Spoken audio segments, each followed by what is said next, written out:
Welcome to Bitcoin Fixes This, where we explore the impact that Bitcoin will have in all aspects of society. Today's guest is Adam Back, CEO of Blockstream and original Cypherpunk. We talk about his Cypherpunk roots, how protecting rights changes with technology, and why privacy is important. Adam also tells us about how Bitcoin helps with self-sovereignty.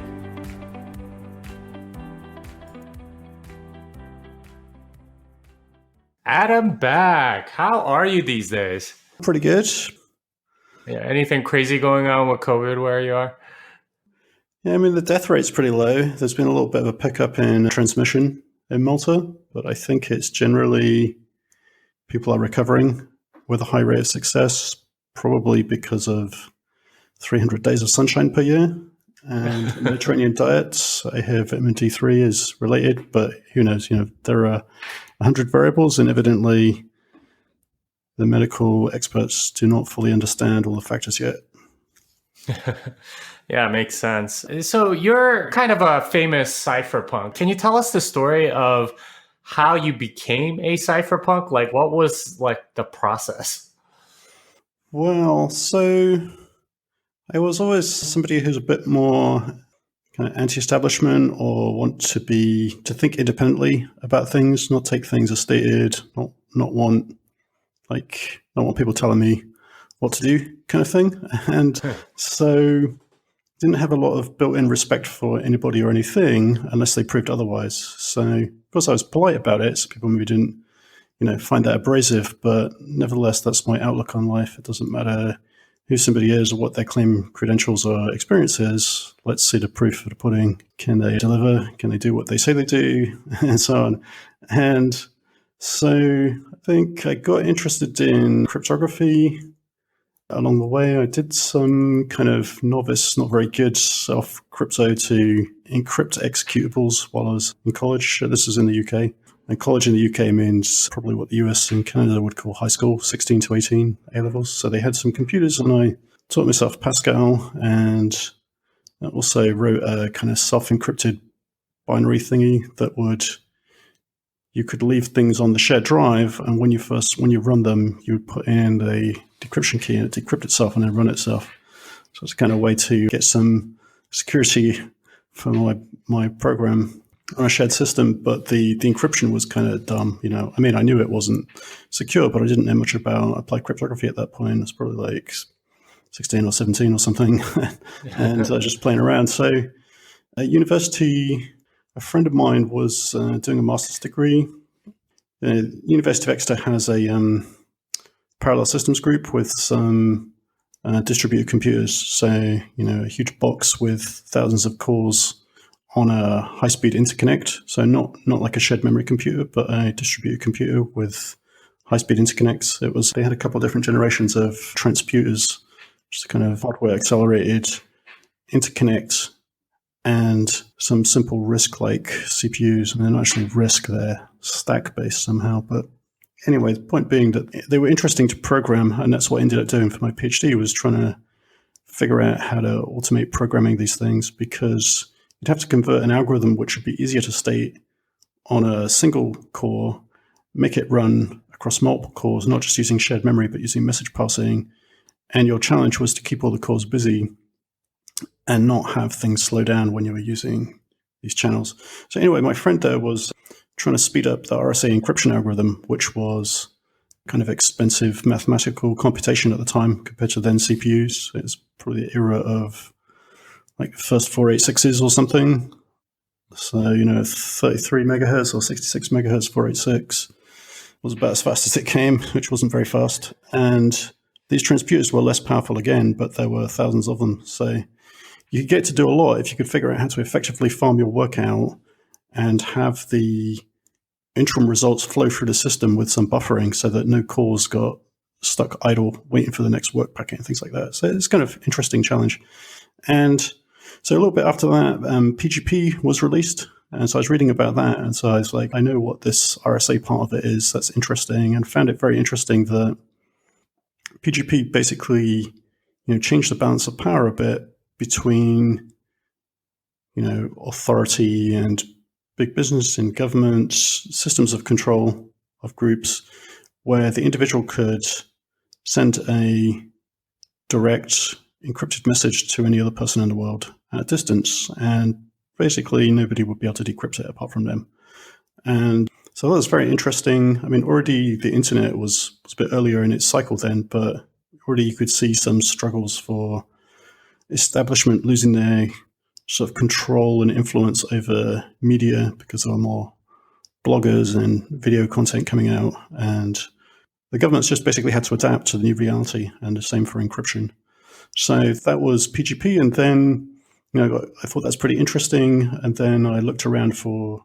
I thought it was interesting because of the kind of intersection of mathematically and computer science programming, interesting technology with something that changes the balance of power and improves individual control and sovereignty in life. So I went looking on the internet for, well, where's more of this kind of thinking and stuff? And that's when I found a Cypherpunks list, which probably was only just recently set up at that point. I think there was some in-person meetups, I guess on a weekend in a part of Berkeley or something. I went to one of them once when I was in the Bay Area, but most of the time I was in the UK at those days, and more recently in Malta in Europe. But that was how I got interested and got connected with the Cypherpunks list, and that started me reading in a massive detour, reading lots of applied crypto papers to scavenge for useful building blocks to build interesting different security and privacy things for local encryption, communication security for emails, text messages, chat messages, video, anything like that. And there's some interesting aspects of that because the digital world tends to be more recorded and to provide more kind of automated digital fingerprints and footprints behind. So it can trip you up. So, there are cases where people would be just casually chatting online, which would be the equivalent of a water cooler conversation or, somebody socially chatting in a physical world. But because it's a digital world, their instant messaging client has recorded it all. And if you're unlucky, maybe the instant messaging client, even though it has encryption, has digitally signed it all and left a message behind. And then, at some point later, these people fall out or get into a dispute, and they start to dig up these, authenticated messages. And even anti-spam tends to do a bit of this because the anti-spam systems like DKIM, a lot of ISPs use now, it's actually signing the message body in the headers, and most people don't know it. So there's a kind of third-party non-repudiation of all your messages, which you didn't want or expect or necessarily be aware of, and it's sitting there creating problems for you later. There's a side area of cryptography which is about forward secrecy, so the idea that messages are encrypted, and after the fact, if somebody recorded them, you wouldn't be able to decrypt them if they were presented to you, basically using temporary encryption keys and different algorithms and things. So I did some work on those kind of things and on anti-spam. Yeah, it sounds like almost from the beginning, you understood sort of the significance of all of this data that was out there in the digital world. And, your first project was encrypting executables on disk and so on. Why is self-sovereignty in the digital realm so important in that regard, especially since you first, played with Pascal or whatever? Things have changed quite a bit with respect to the internet and so on. Yeah, I mean, the thinking was that, this is not all my ideas, it's just from, thinking about it and interacting with people who've also thought about it and looked at what's happening. So, society has developed some kind of respect for liberty, respect for your personal space, for privacy, and it's codified in laws and regulations and social norms. And it took, hundreds of years and, wars and unfortunate legal precedents for those norms to be built up. And yet, just the side effect of the technology is eroding some of these rights. So if you have a right and there's some kind of automated digital log without any particular intent other than debugging or something, but it's there, you tend to get stuck into this kind of slippery slope situation where, something extreme happens and a court will, make a subpoena and get that data. But once, law enforcement becomes aware that that data exists, they start to ask for it for, less and less relevant things till, it comes to subpoenaing it to, catch somebody who's, let their dog out without a license or something really trivial, where people would have originally been outraged if you'd proposed that this data that was accidentally recorded would become so casually obtainable. And, some of it's obtainable even without any kind of legal authority, just by asking, basically, or ends up even being sold for marketing purposes, or, companies looking for an extra revenue stream will just sell it without the user's awareness to governments and all kinds of people who want it for various nefarious or just, commercial reasons to advertise more effectively. So it's very insidious, and I think people are generally going about their business, right? So they're not thinking about these things until it goes wrong, and then they realize, like, wow, I had no idea that thing was, recording. Or they promised when they introduced that, the UK, for example, has a lot of video surveillance cameras in public locations, and when people introduce things, they assume they will only be used for certain things, or politicians will assure that there's an intent, but the intent is just, vague words. It doesn't mean anything. And so basically the Cypherpunk outlook is, what are you going to do about it? So, complaining to politicians, lobbying, complaining, writing articles, campaigning, those generally don't do very much in a world where if you want to change something, you just de facto do it. And so they figured, well, let's just, build the technology to assert our existing rights and societal conventions in digital space and just go for it. And if people don't like it, well, too bad, it's our right anyway. At least, certainly morally, ethically, social norm in terms of the right to respect and privacy and so forth. And of course, some law enforcement agencies tried to argue to the contrary, that they needed it, or that, this data would be lost, but, they never had it before. And, they are ultimately public servants. So, they work for us, the individual, the civilian member of society. And then, I would say that law enforcement's view of the world is in a tiny sort of negative bubble, right? Because they deal with, crimes and, murders and break-ins and vandalism and all kinds of, the ugly part of society, which is, presumably like 0. whatever percent. So they have a kind of dark view that they're dealing with this, but, most of society is peaceful and going about its business. So you wouldn't want to, I think the European law tends to be a bit more proportional than UK law. And they have this concept in law of proportionality. So I would say the police tend to have a poor kind of balance on proportionality, which is, you could recover, a small percentage more in burglaries or in some particular type of crime. But if you stripped everybody of their privacy, the cost is too high for society. If everybody's kind of self-censoring because they feel like Big Brother's looking over their shoulder, there are psychological studies showing that that's a pressure that weighs on people psychologically. It modifies their behavior. They feel unhappy. So that's not worth it to society. And also there's a risk in all this data recording that you get some kind of malignant or, fascist regime that creeps up on you, where society reacts to some event or disaster and introduces more and more draconian laws, originally with, intent to deal with disaster, but it just slides into kind of Orwellian superstate. So I think it's incumbent on us to, to hold the line and use encryption, to use privacy.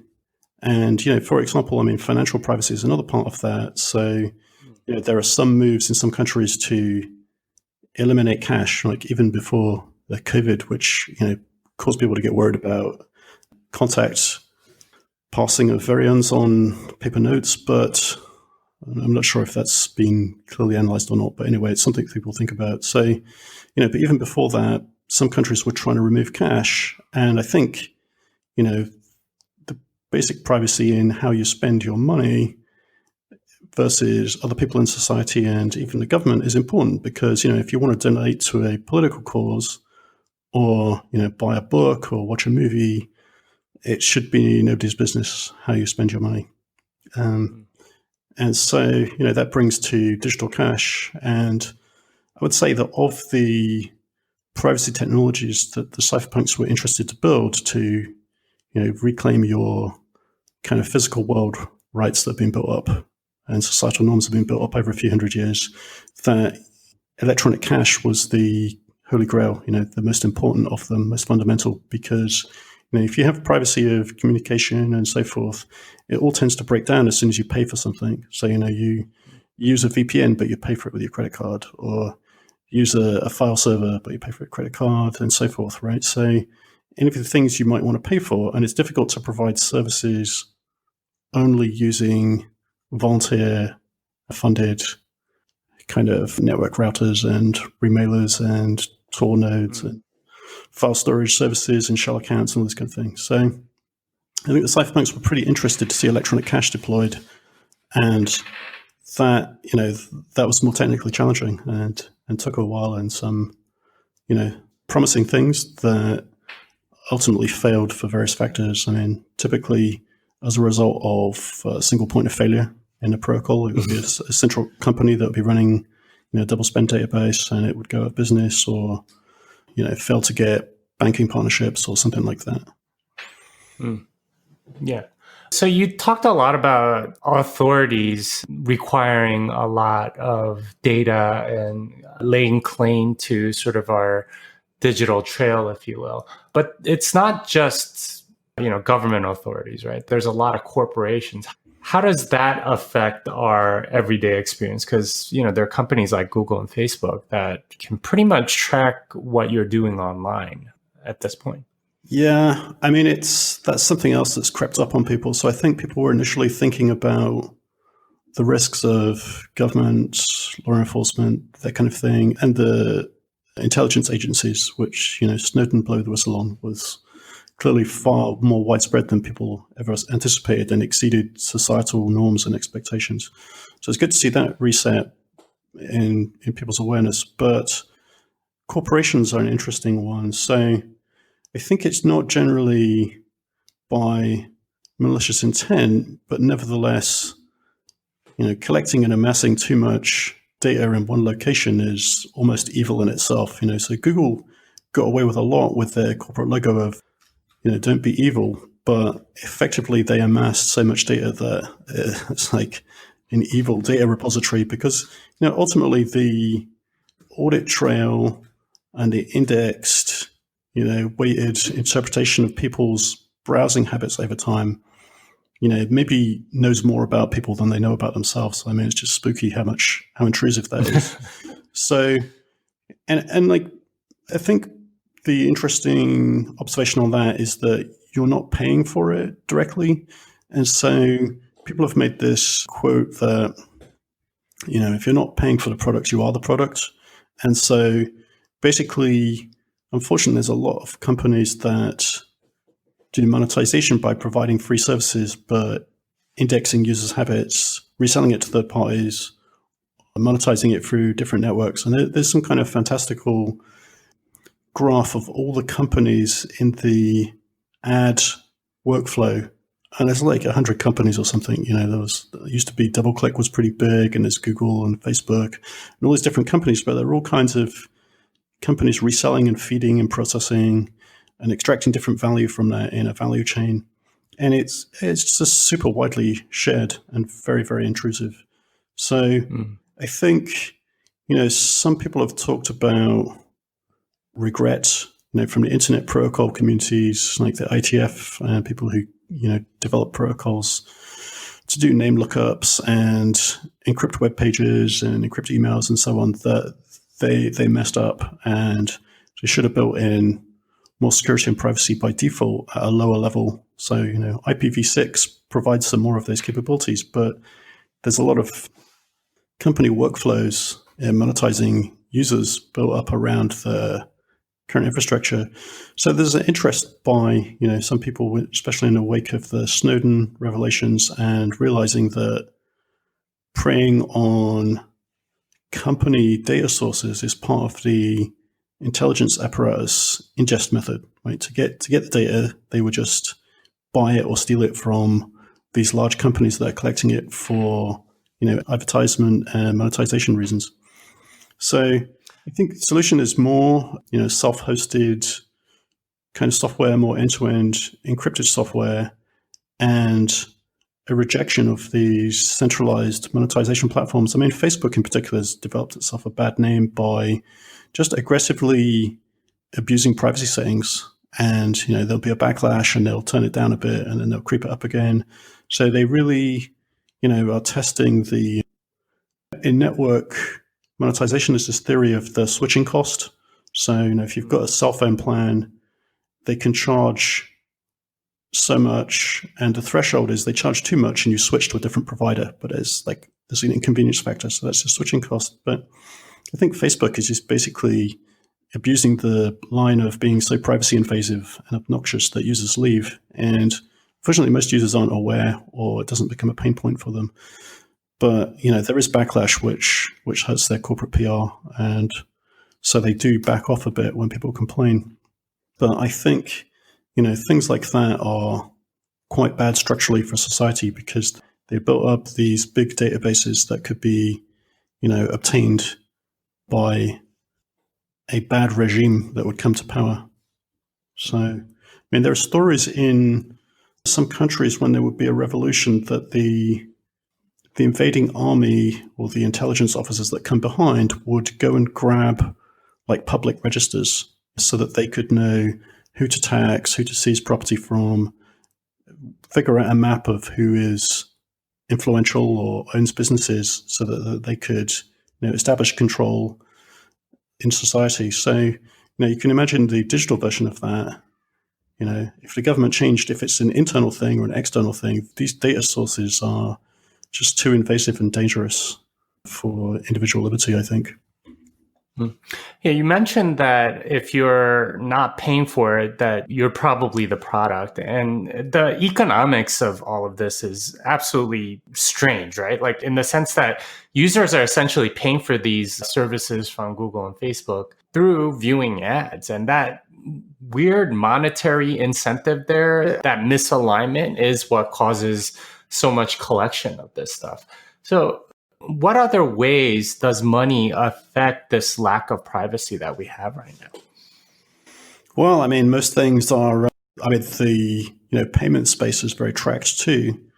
Certainly any kind of bank account, domestic or international wire transfer, the only thing that has much privacy is cash, paper cash.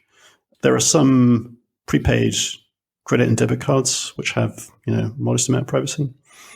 But certainly anything that's connected online, buying things from online stores or eBay or Amazon using PayPal or debit cards, is very tracked and profiled.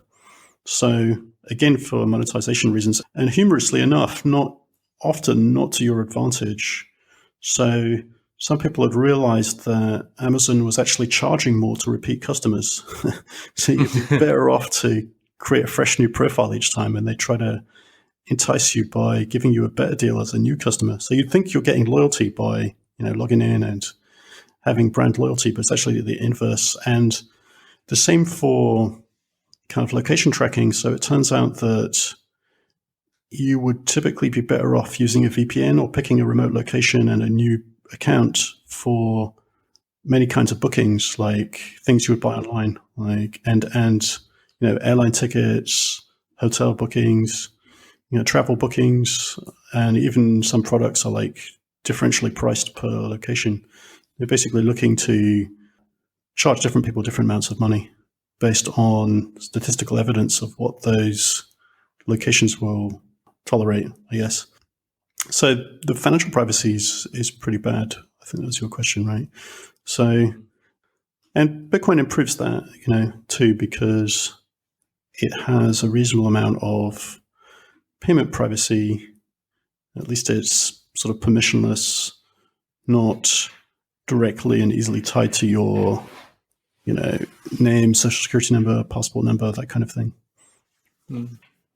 That brings up a question for me. Do you think people actually want privacy? Like you and I obviously want privacy, and we understand sort of the ramifications of not having it. And like the example that you gave, our financial data is being used against us to charge us more money for the same product and things like that. How would you convince the normal person about the importance of privacy or why they should want it? Because like all the data that we have is that most people don't really care. Yeah, I mean, I think it's a bit like an insurance policy. People often don't care until they realize they should have cared, at which point it's too late. And there have been, occasional sort of side effects, like insiders or criminals getting access to the data and using it to, figure out when somebody's on holiday to burgle their house or to target someone. There have been cases with police abusing police data. So, every organization has potential different grades of criminal intent inside it, just because it's a cross-section of society. So there are risks in building up this data and unauthorized access to the data. So the safest thing is it doesn't exist.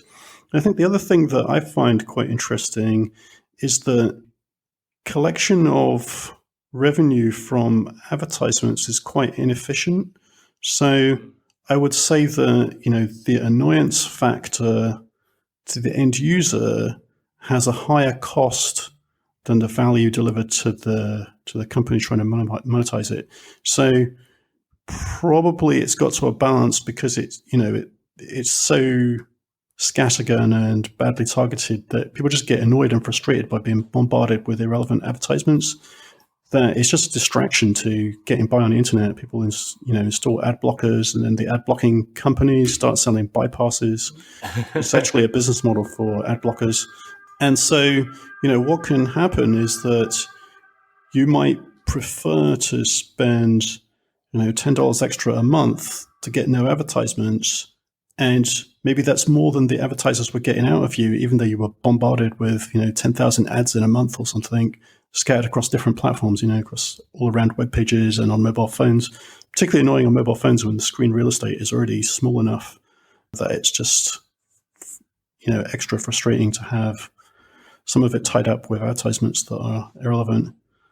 So I think that's another argument, right? That if you, to get out of being the product and just straight up pay for the service, so I think part of it is culturally people don't like to pay for things on the internet. They want free software and free services, right? And so that's the mistake.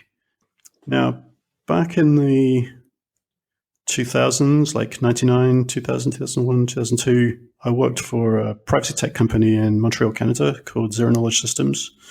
And they were building a kind of Tor-like network. And at least according to the CEO, Austin Hill, they did some kind of privacy survey and asked people if they would give a DNA example in exchange for, a free hamburger, just to see how much people would care about privacy. And the results were not good, shall we say.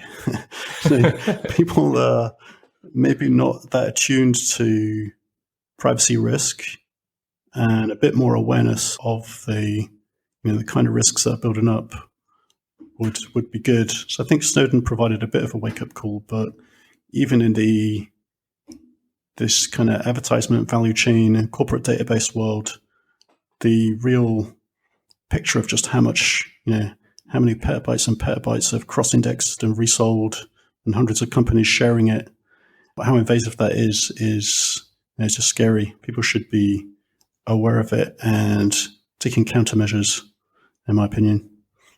All right. So say that, people listening to this are convinced that they should have more privacy. How does Bitcoin help in that regard? What does it do for privacy and self-sovereignty?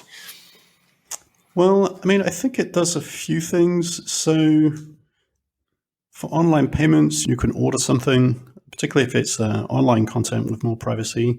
If you're taking physical delivery of a product, of course, you're going to have to give the vendor your address to deliver it to. But even that is better because the payment processor isn't in the loop, and so can't, record and index and resell as another part of the value chain, right? You're just dealing with the vendor, and maybe you have a better trust relationship with the vendor. So I think that's interesting, and certainly there are people who have, taken pains to order privacy sensitive or security sensitive equipment in that way, like maybe a hardware wallet for storing Bitcoin on. Maybe you don't want your, that to be on a bank statement or get indexed and resold too much because those databases leak. It's not just a question of like criminals getting to them. They have major blunders pretty frequently and leak huge databases. I mean, some of the most infamous ones are, like a third of the population of the US in one shot through a credit agency, IT security failure and things like that. So it's pretty dangerous because the companies are not able to control the security of it, I would say, is the general pattern. So I think, so you get some financial privacy from doing that, or reduce the number of companies involved in knowing the information to the ones required, which helps. And the other kind of soft sovereignty, which is maybe a little bit less about, it's partly about privacy, but it's a kind of asset protection concept. So I guess, for people in the US, some people will be aware that it varies. I mean, the US business environment tends to be fairly litigious. So if people feel wronged in any service provision, they will, reach for a lawyer and look for financial compensation. And so there are professions where it can be risky that you could become personally liable. So doctors and dentists are kind of known for that. And I guess they spend a lot on professional liability insurance, but even that may not be enough sometimes. So, one form of asset protection is in some states, for example, Florida, your main house, your main residence is insulated from those kinds of lawsuits. They can't be, seized or used to pay a fine or penalty, or, so you won't lose your house basically as a result of that kind of lawsuit for damages. And so I guess Bitcoin reduces but that's not easy, right? If you don't live in Florida, what do? You get a second home. That's expensive. Maybe somebody has a dentist practice that's quite successful. That could be a fairly lucrative line of business. Maybe they could afford to do that. But for the average person, the cost of entry is a bit high. So I think, the asset protection space is something that's available to, wealthier people who are trying to protect, hundreds of thousands of dollars, maybe $500,000 plus or something. But Bitcoin lowers the barrier of entry to, you can do that with, $1,000, right? You can, set up a wallet, buy some Bitcoin, and now it's, depending on how you bought the Bitcoin, people may or may not know you have it. If you bought it for cash with local Bitcoins, then it's not obvious that you have it. So that's a kind of disaster fund insurance policy in a pinch. But, even if people know you have it, at least they can't preemptively seize it. If you've got self-custody, they have to, come and demand it. And of course, there are valid reasons why, law enforcement might demand money from somebody, but I think it's a better precedent for kind of societal balance that they have to talk to you about it or prevail in a court case. The burden of proof is on them and not on you. Right, because particularly, again, in the US, not to pick on the US, I'm sure there are many other countries with similarly egregious kind of imbalance of establishment versus individual control and sovereignty. But in the US, they have this sort of synthetic construct that law enforcement can sue the inanimate object of, a pile of cash or a bank account. And so they will start a court case by seizing all your money. And at that point, you can't afford a lawyer, so you're already disadvantaged, and your adversary is like a government with infinite budget. And so some police departments would basically get to keep some of the impounded money, and some of the money is impounded incorrectly, but the victims of this money impounding malincentive lack the funds to get it back, because all their money got frozen, and it takes lawyers to get it back. It takes lawyers' determination and persistence to get it back. And the people who do get it back but it's very expensive and it takes a long time. And in the meantime, they may, their business may fail because they don't have the cash flow to keep it operating, things like that. So I think the kind of, the step of the asset protection aspect is interesting because, they may know you have it because they can see you filed your taxes, you showed any gains you took, and possibly the exchange may self-report your transactions. That kind of happens in a lot of bank accounts and trading accounts. They get self-reported by the institution to the respective tax authorities. So they may know you have it, but they still got to come to you to get it. Unless, of course, you leave it on the exchange, then the same kinds of liens and freezes can happen as normal. So this is why I think, self-custody is interesting, and it can be difficult to self-custody, larger amounts because it has a cash-like property. But you can do some smarter things like multi-sigs, where you have a security service provider that provides you similar kind of sort of security assurance and services with two-factor authentication, potentially even involving humans or custodians as a bank or a brokerage account, but where you have one of the keys. So, they can't take the money preemptively without you co-signing. And in the case of the Green Address security model, so Green Address is a Bitcoin wallet by Blockstream, it has a kind of hybrid where it's multi-sig with a security service normally, but if you accidentally lock yourself out by losing the two-factor authentication, after a period of time, a default 90 days, you get back single custody.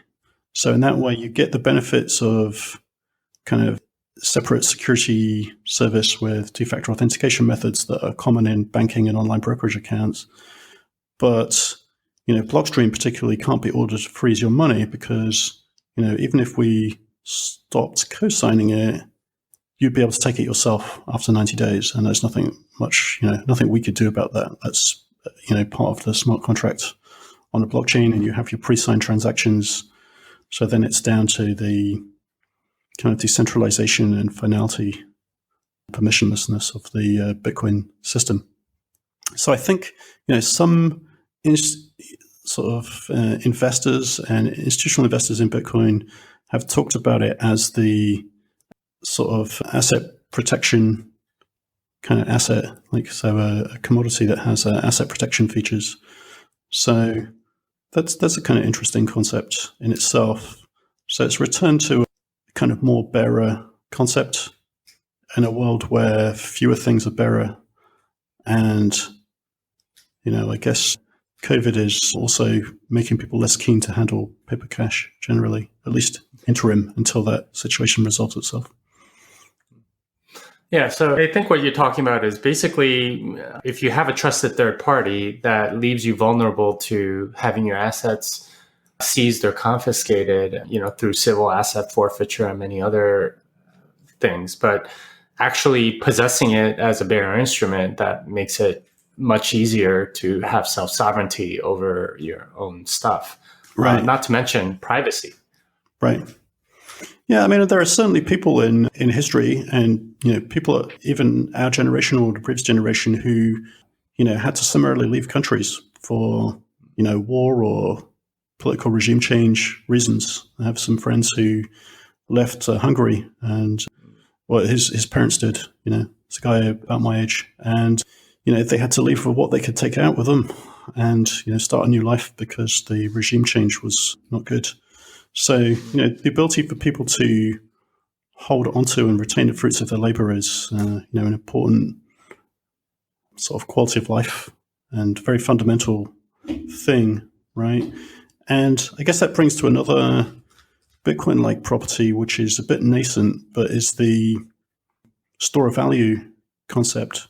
So fiat currencies like government-issued currencies, US dollar, euro, Swiss franc, British pound, are prone to inflation over time.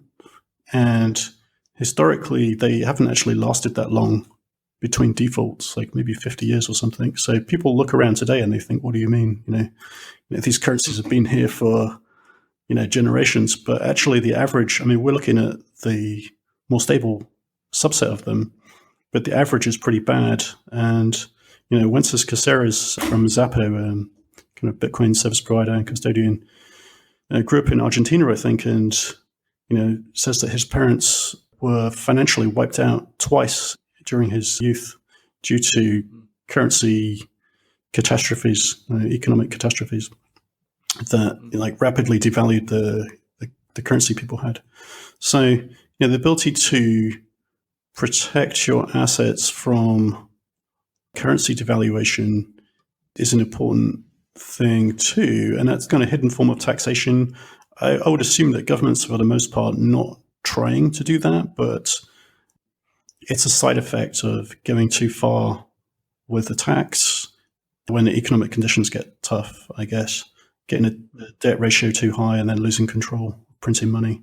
And it's happened many times. So now, of course, it's also fair to say that, mostly people don't store money as cash if they want to hold on to its value for the longer term. Like any financial advisor will tell you, if you've got some money that you are prepared to invest for 3 to 5 years, you probably want to put it in stocks or property or something else, right?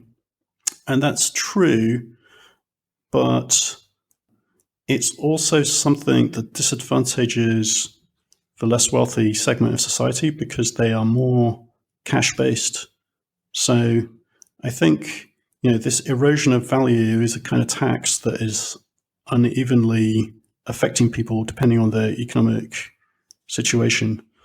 So Bitcoin is a way to protect against that. Now, of course, Bitcoin is price volatile. So for the moment, that's also don't invest more than you can afford to lose kind of asterisk beside it. But it's heading in the right direction. And there are certainly people who invest in gold for this kind of reason, at least an allocation as a hedge against rapid currency fluctuations. Now, so I think Bitcoin is an interesting promise for that in the future.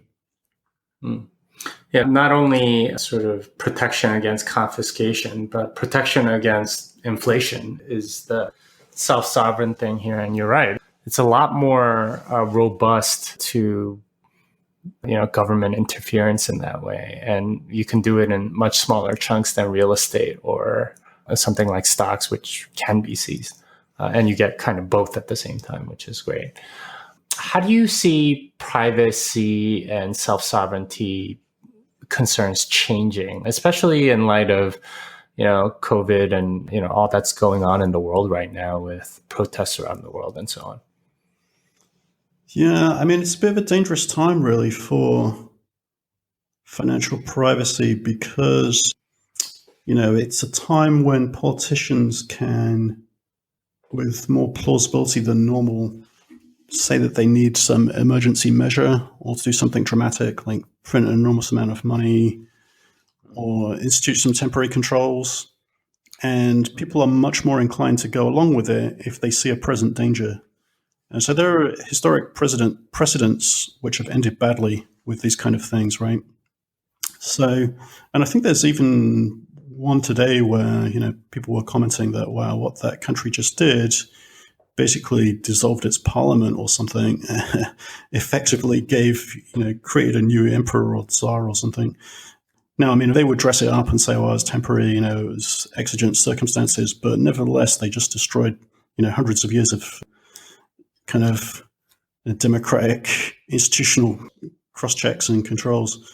So it's a pretty dangerous time for individual liberty, really, I would say.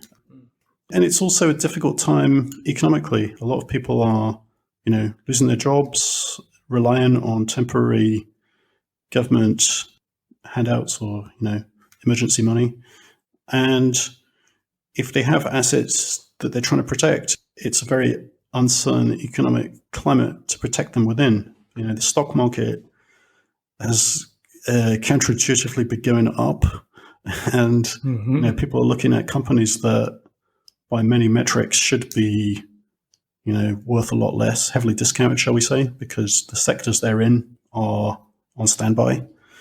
All their staff, laid off or on standby, and all their equipment, like airlines, travel, stuff like that, all kinds of sectors, and yet, the prices keep going up. So, you can be opportunistic and follow it up, but you've also got to wonder, when does that stop? Like, is it up for the reason that people are just looking for somewhere to preserve value?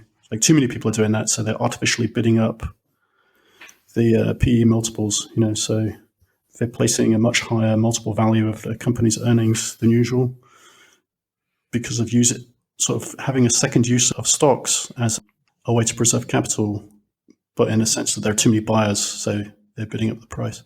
So you got to wonder if that's going to have a correction. I mean, at some point it has to, right?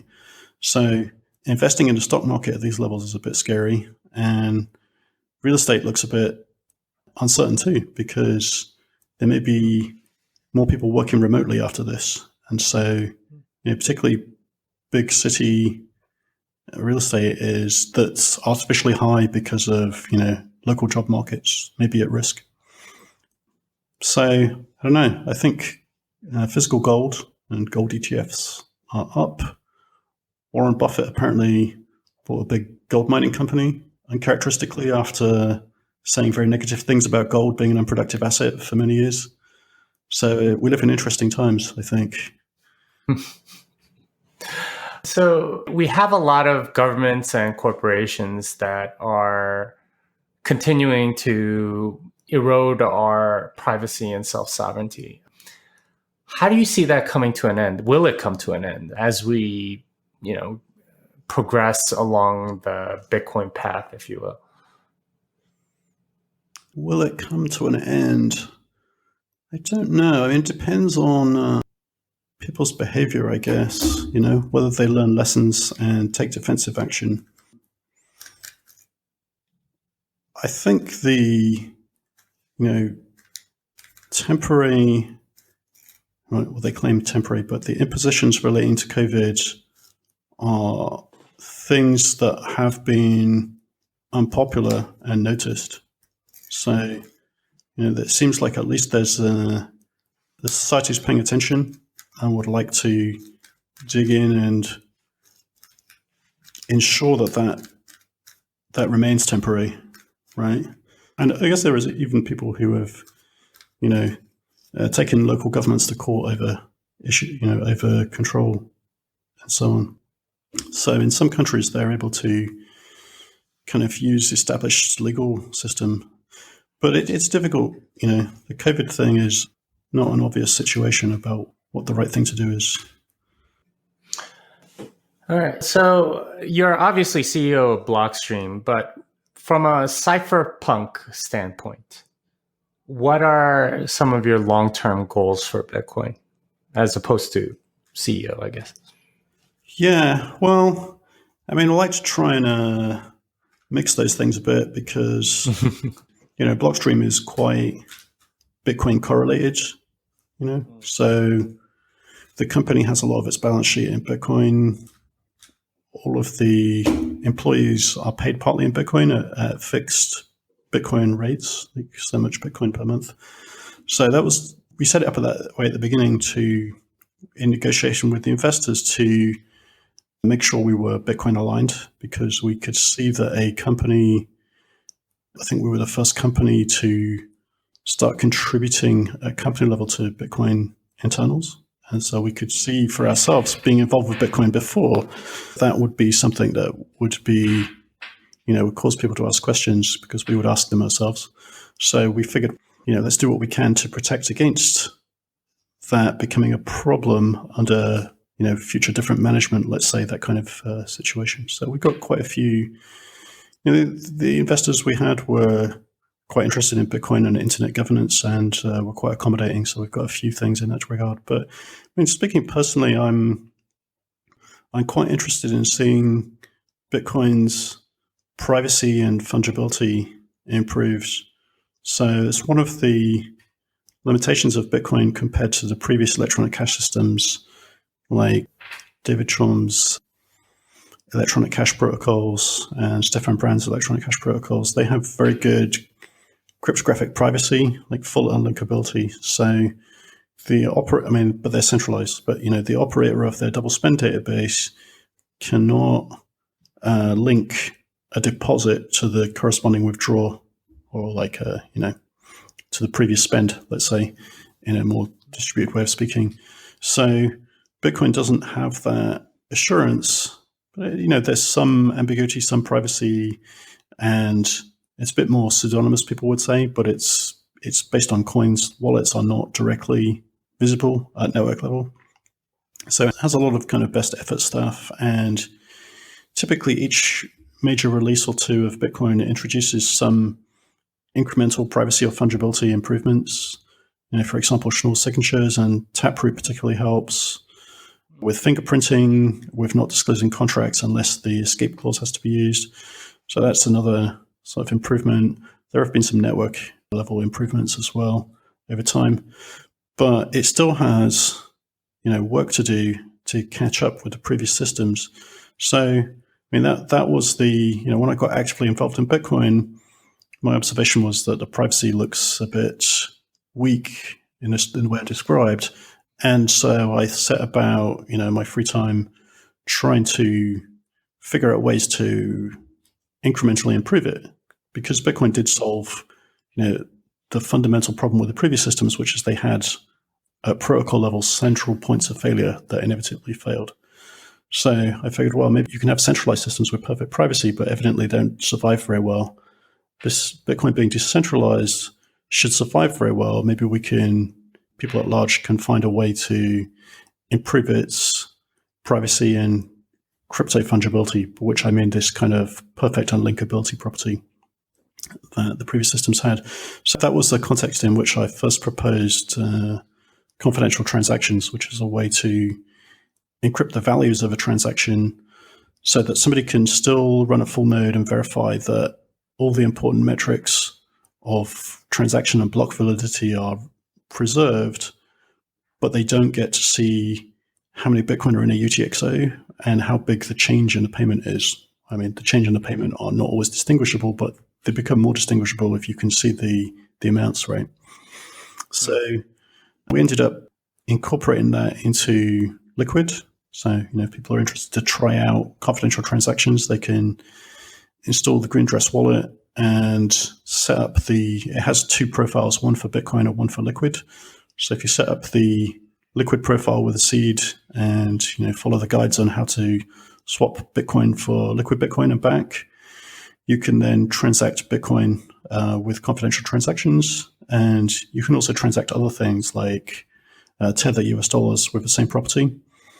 And actually, at network level, depending on how you transact, and if you have a transaction with multiple assets in it, it can become ambiguous to the network level whether an asset is even Bitcoin or Tether or something else. So you get ambiguity about the asset type as well as the asset amount. So that's pretty cool. So, I'd like to see, in principle, something like confidential transactions eventually make its way into Bitcoin. And that was the initial, it was proposed before sidechains, Liquid was ever a thing, and before Blockstream was set up. So, but there are a number of kind of more detailed technical trade-offs that I think ideally need to be improved, like the space efficiency and the guarantees about inflation prevention in quantum computers. There are lots of kind of interesting and tricky trade-offs in play. But the technology is improving over time, right? So bulletproofs made the proofs quite a bit smaller. You can see on Liquid, if you look on a block explorer, that a confidential transaction is typically about 10 times bigger than a non-confidential one. But because the fee rate on Liquid is 0.1 Satoshis per byte minimum, the typical confidential transaction costs about 1 or 2 cents US dollars. So it's pretty low cost for the moment, for the moment being. It's just, uses a fee market like Bitcoin. It's just not at capacity. So there's not much fee contention for now. So it can be, cheap and fast as well as confidential. So that's one type of confidentiality, but it would be very nice to see a way to get stronger linkability, cross-linkability protection, sort of unlinkability between inputs and outputs. And Liquid doesn't do that. Confidential transactions doesn't do that. It makes things a little more private and ambiguous because from the outside, you don't know how much is being transferred or maybe what type it is even. So it's a bit harder to correlate which transactions might come from the same wallet, that kind of thing. But ultimately, there are inputs and there are outputs and you can see them.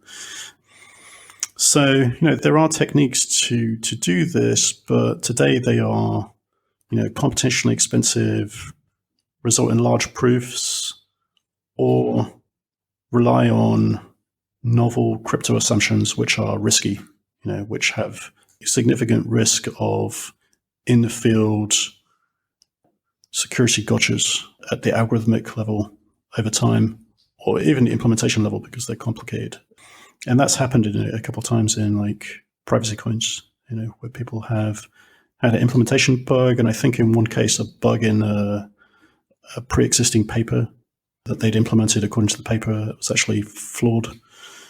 And I think one of them actually suffered unrecovered inflation. And the price went up because cryptocurrency is irrational at times. I won't name the altcoins because I don't want to advertise them. Don't like altcoins very much. I prefer I think Bitcoin itself is a very interesting innovation for society and self-sovereignty. And I tend to think of altcoins as a kind of dilution of that effect and a distraction. So I think that they will ultimately sort of get eroded and become less popular. And if you look at them over time, that tends to be the case anyway. Over like 3 or 5 year time frame, most of them kind of get delisted, cease to be maintained as their promoters move on to the next one. All right, so final 2 questions. First one is 5 years from now, what's your best and worst case scenario for Bitcoin? Well, best case scenario is, more fungibility. I think self-extensibility is interesting. So, Blockstream, we started investing into formal security for Bitcoin smart contracts and self-extensibility, which is simplicity. Again, it was something that predated Blockstream, originally proposed in a Bitcoin context, simplicity, by Russell O'Connor in, I think, 2011 or something. So he's been working on that for a few years now, and we made a Bitcoin sort of reg test release, so like a developer release of simplicity on Bitcoin and simplicity on Elements, which is the open source platform that Liquid is built using. And we hope to get that into Liquid late this year so people can try it out. But, again, the interest is eventually something like that could make its way into Bitcoin. Obviously, it takes a lot longer with something complicated and large like that. So maybe 5 years, optimistically, could see that. And that would make even something like Schnorr signatures wouldn't even need a soft fork. You could just, just another script, basically. Just do it. And SIG hash now input, another script.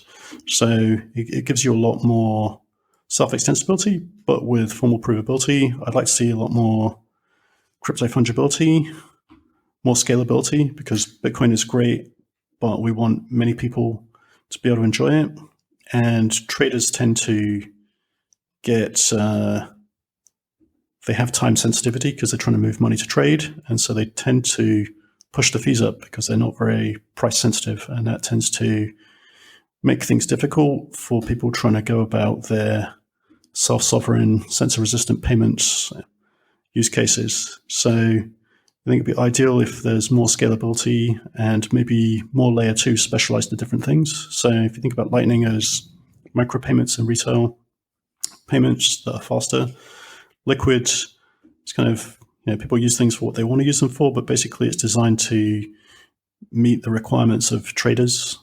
So you get some confidentiality, faster transactions, they happen within 2 minutes final, and support for multiple assets. So you can do arbitrage with US dollars, atomic swaps, that kind of thing. But I think there's room for more layer 2s. So for example, a layer 2 that adds more crypto fungibility into Bitcoin in a sidechain or something else. One of those being something in that direction, for example, being state chains. So it's a lot, to get things like this to end user usability takes quite a lot of time and work, because when you get down to it, and we experienced this with Liquid, and I guess other people also experienced it with Lightning as we did, that you have to build many things, so you have to get integrations with exchanges and other payment providers. So Liquid is integrated into BTC Pay Server now, which is very nice. You need wallets. So we implemented the green wallet. There are now a couple more wallets by third parties. You need integration in hardware wallets so people can get security. That takes time for a new protocol. And, the protocol itself has to be, validated and code reviewed and protocol reviewed and go through a few iterations. So, 5 years could be a time frame within which we might see, an additional major layer 2 for fungibility or scalability or both, So that could be interesting. And, for Blockstream's hat on, we're doing a lot with satellite things. So I think with sort of Bitcoin over satellite, so I think within that kind of time frame, we'd have that roadmap a lot further advanced and be able to do some more global Bitcoin things. Which we're actively working on things always on that front. All right. So what about the worst case scenario? I don't know if you. Oh yeah. So the worst case scenario. I mean, I think the kind of black swan risks are kind of regulatory backlash. I think those risks actually may be more price than adoption, because I would say that Bitcoin has reached a bootstrap adoption level, by which I mean that even if outlawed, everybody knows somebody who could, OTC trade them some Bitcoin for cash at this point of deployment. So it would be, sort of more of a gray market kind of thing. But as we know, gray markets can survive and thrive. And in fact, I think something like half the world's economy is gray market. So it's not necessarily a barrier to use and adoption. It depends on the culture and people's kind of level of caution, which varies by culture. But, obviously it would, if there was a regulatory backlash or something that degraded the fungibility between exchange, Bitcoin on exchanges, trading on exchanges, and cash Bitcoin. So you could think about that happening in gold, where there's sometimes a discrepancy between physical gold and gold ETFs. In that case, because people think that the gold ETFs are too rehypothecated. But in this case, it could be like, a fungibility breakdown between physical Bitcoin and exchange traded Bitcoin. It's not great, but I think Bitcoin would power through that too, because it's ultimately down to economics, and people have an economic need, and Bitcoin solves it. And it's also a need that is an inherent differentiated value proposition. So I think banks can't and won't compete with it, because they can't provide permissionless finance because regulations prevent them. And so there's always that case for Bitcoin. That's a niche for Bitcoin. Okay. All right. So 20 years from now, how do you think Bitcoin affects people's privacy and self-sovereignty? Well, I think it's a whole brave new world, isn't it? So I think, a lot could happen in that time frame. Society, I think, has been significantly, if you look at previous 20 years, with rapid adoption of the internet and that, changing people's personal habits, information habits, social habits, geopolitical views, even, revolutions were considered to be significantly affected by access to international news, ability to use social media to coordinate a local revolt or political overthrow or protest. And that's just people's ability to instant message or something, even without encryption. So, imagine what free market money could do to geopolitics. And, things are already, so the kind of global economic status quo was not that healthy since 2008 already. So while COVID has kind of sort of been an event, the things that are unfolding are partly stored. Quantitative easing hadn't unrolled from 2008, for example, so it's kind of stored up problems. So, I think it's a kind of interesting moment where even a new international accord on money could arise just out of necessity. So we've got a Bretton Woods agreement where the international currency pegs changed, and there used to be a link from currencies to gold not so long ago, right? So something like that might arise even. So, there's a lot of stuff up for grabs. And if governments fumble things, people will just take things into their own mind and into their own hands and use different asset class to transact internationally. So, the period during which a currency holds its world reserve currency status has historically, not been that long. And so it might even be within that kind of time frame that it could change. Of course, that's hard to predict, but, there are a lot of headwinds for national currencies and reserve currencies right now. Okay. Well, thank you so much for joining us. Where can people find you? On Twitter, Adam3US, and I have a webpage with some various Cypherpunk projects over the years, which is cypherspace.org, cypherspace.org, and Blockstream products, like Green Address, Liquid, things like that. People look for that. It's at Blockstream on Twitter or blockstream.com, and there's a list of products on there. Okay, well, thanks. Well, that wraps it up for this episode of Bitcoin Fixes This. Adam can be found at Adam3US on Twitter, and his company is at Blockstream.com. Until next time, fiat delenda est.